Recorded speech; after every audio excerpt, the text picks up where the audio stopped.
right, welcome everyone to round two. We've got Cananada here on your screen. We've got Duocat up in the hand cam. Duocat looks like they kept a hand of Kira, Justice, Etchings, Pearl Alley Smuggler, and a Fearless Crescendo. Yeah, and for Canada, you actually just have your best cards. You just want fast spells against this Kira deck, so being able to just curve out and weave into your curve. So here you can play one into 1/1 or one into two into 1/2. So just being able to utilize all your power every turn, similar to how I discussed the Yetis during the deck tech. So here you have the option here, which is great, where you can just, like I said, 1/1 here. So play 2/1s on turn two. And I like, the quick chump check, like, do you know what you're doing? Okay, yeah, you do value that Kira. Well, since you value it so much, let me get rid of it. But you see a pause there because Canada needs to think how they're going to market with the salvo, and I think that's actually the hardest part here.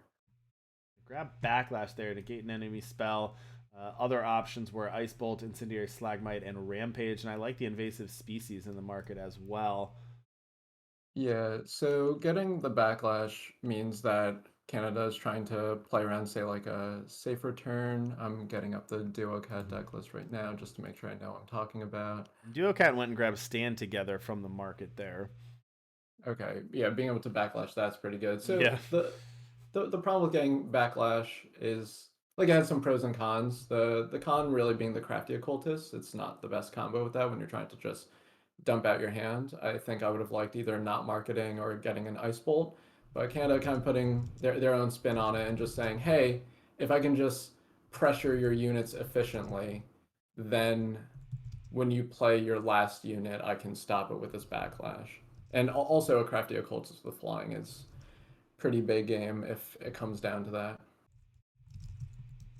So another chum check. You'll love to see it.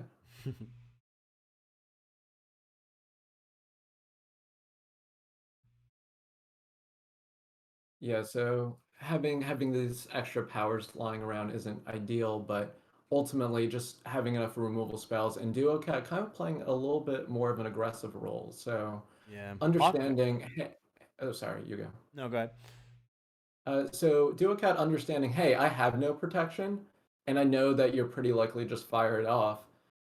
So I'm going to play my units and hope you don't have a removal spell is like a pretty interesting line.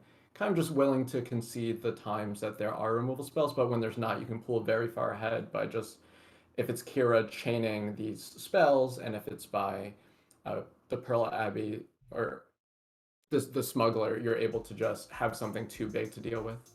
Yeah, awkward hand there, really, for Duocat as well. If you look, they still had 5 cards in hand, and it was Justice Etchings, Bubble Shield, Silverblade Intrusion, and Fearless Crescendo. So it was a lot of the triggering spells and protection, and all the early units had already gotten removed. So a little bit awkward there. Not exactly what how they wanted to play that one out. But well played by Canada to put that pressure on, like you mentioned, get those jump checks early, get that early removal. Let's pull up Duocat's list here just while we're getting game 2 set up here.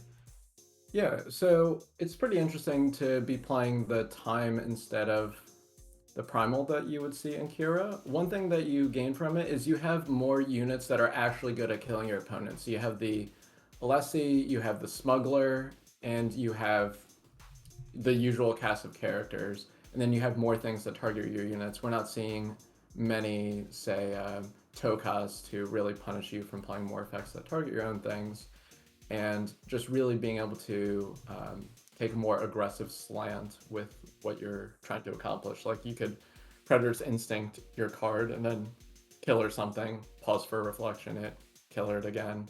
So I guess it was pause for reflection, not safe return, but and then the market is similarly interesting. It attacks from a slightly different angle. So whereas the Huru market would have the Palace, you have Sword of Unity here, which is really interesting in how it really protects your existing team, whereas Palace kind of helps your future team.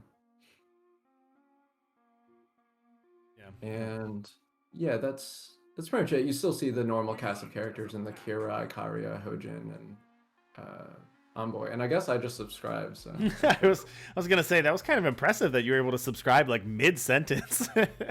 But Stormguard, thank you so much for gifting that sub to Watchwolf. We really appreciate it. Thanks for supporting our guest hosts, and thank you, Watchwolf. I mean, we'll give you lots of thank yous towards the end of the stream, but thank you so much for coming and hanging out with us today. And if anyone in chat is interested in potentially guest hosting in the future, if you want to try your hand at some commentary, definitely shoot me a note here on Discord, and happy to get more of the community involved. I've been pretty excited to see how well the community has reacted to all this, and we've had so many awesome people come on and do coverage, and would love to keep spreading the community and get more people involved.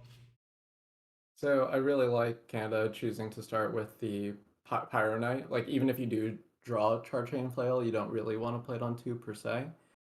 You rather just curve 1/1, but the times that your opponent plays a 1 and chooses to block, you'd rather have the card that costs less to use its ultimate be the second one that you play because you don't actually want to trade it. And then here you're able to shove, play the Impatient Pyromage. You have a decent amount of things that would just hit and then go off from there. But really good play from Duocat. Just saying like, hey, if this works, I'm able to kind of like steal the tempo, but Canada with a timely Blazing Salvo to draw. All right, and there's that Blazing Salvo. Going to go to the market again.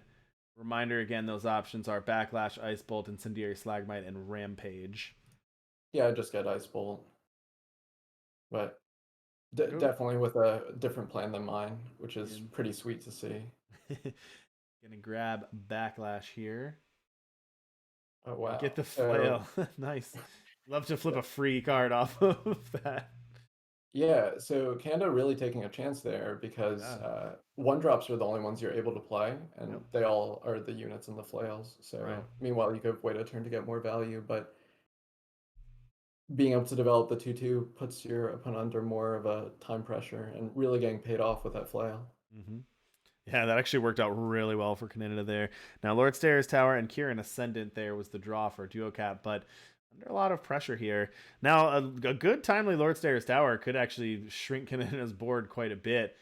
But here comes that Kirin Ascendant first. I like that one. Going to get rid of the weapon there. Oh, wow. And Canada's going to be paid off here by getting that Backlash, which is going to be able to stop this Silver Blade Intrusion. So, there's something everyone can learn from watching matches. See, even I learned something, and I literally made this deck. I don't even think he's played it before, but coming up with a line that's perfect here. Well, as you said, that was perfect. Being able to get rid of the blocker, Backlash, get that extra damage, and because now you're empty-handed, why not just get an invasive species for your